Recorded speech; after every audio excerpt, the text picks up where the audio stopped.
En los años 80 del siglo XX, el Centro de Recursos Musicales para los Padres, PMRF, pretendió cancelar la música rock perniciosa para la juventud. Este centro para la corrección política de la época llegó a sentar en el Senado de Estados Unidos al cantante de Twisted Sister. Debajo de todo ese pelo, la mente brillante de Dee Snider demostró a aquella comisión de investigación que cada uno podía interpretar como le dé la gana la letra de una canción y que la legislación de los Estados Unidos no permitía censurar al heavy metal. A la vista de esto, lo único que pudieron hacer los censores es etiquetar los discos para avisar a los padres de contenido explícito. Al final, la etiqueta de Parental Advisory consiguió el efecto contrario. La famosa pegatina era la prueba irrefutable de que estabas comprando un disco rebelde.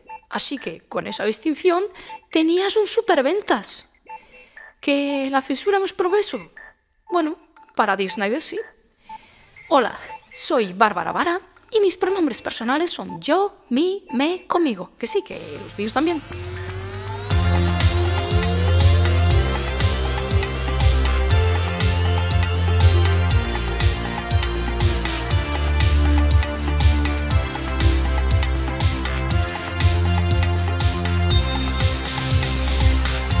La fundadora del PMRF fue la reverendísima señora doña Piper Gore. Gore era su apellido de casada, porque el senador que interrogó a Dee Snider era su marido. Sí, Al Gore, nuestro amigo Al, el ex vicepresidente de los Estados Unidos y vendehumos del Foro Ecológico Mundial, que ganó un Oscar por su documental Mentiras arriesgadas. Una verdad incómoda. En 2024, como cada mes de enero después de la Navidad, el Santa Claus de Guardia organizó su feria de empresarios sin ánimo de lucro en Davos. En esta feria de benefactores, los líderes políticos de las naciones se gastaban la huella de carbono de 20 vidas como la tuya para dejar de ser líderes y convertirse en los títeres de ese foro al que nunca nadie votó. Lo que llamaban cooperación público-privada, es decir, el boletín oficial del Estado al servicio de los intereses de Bill Gates. Antes de cada cita, el foro redactaba un informe que venía siendo el guión al que se debían ajustar los gobernantes, que por eso ellos no pagaban entrada. Este informe se llamaba Encuesta Global de Percepción de Riesgos. Siglo XXI total. Un comité de casi 1.500 expertos se lo ventiló en un mes. El informe ya empieza con su disclaimer, que por muy expertos que sean, sus opiniones tampoco tienen por qué ser las del foro. Por ejemplo, virus congelados, lo que parecía una ocurrencia de un actor famosillo, resulta que venía en el guión del Foro Inelecto Económico Mundial. Luego desgranan su percepción de los riesgos globales con la técnica de los colorines. Me imagino que pues algún mandatario lo necesitaba.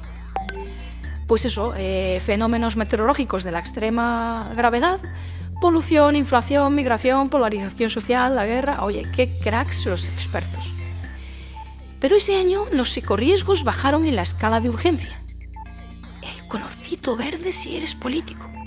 Su mayor preocupación era la desinformación. En aquel bienio, cerca de 3 billones de personas pasarían por las urnas. Y claro, no era cuestión de que votasen mal.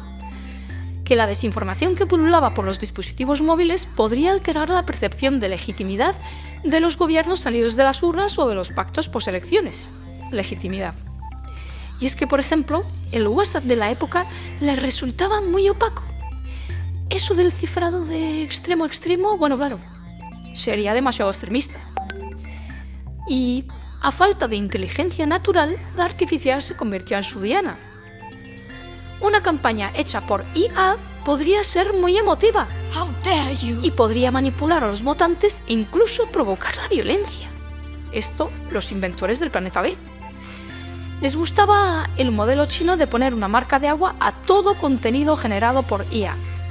Bueno, pues aquí tenemos a Úrsula como un loro, entiéndaseme, repitiendo como un loro el guión para el año en curso, punto por punto y sin dejarse ni una coma. Que ni clima cambiático, ni género epiceno, ni resiliencia sostenible. El mayor riesgo para la comunidad empresarial global, es decir, para Klaus S.L., era la desinformación. El principal objetivo que se marcó era reconstruir la confianza. ¿Y cómo la rompisteis, alma de cántaro? Aquí se compromete, con todo el desparpajo, a que Europa sea la pionera en aplicar las sugerencias del informe del World Economic Forum.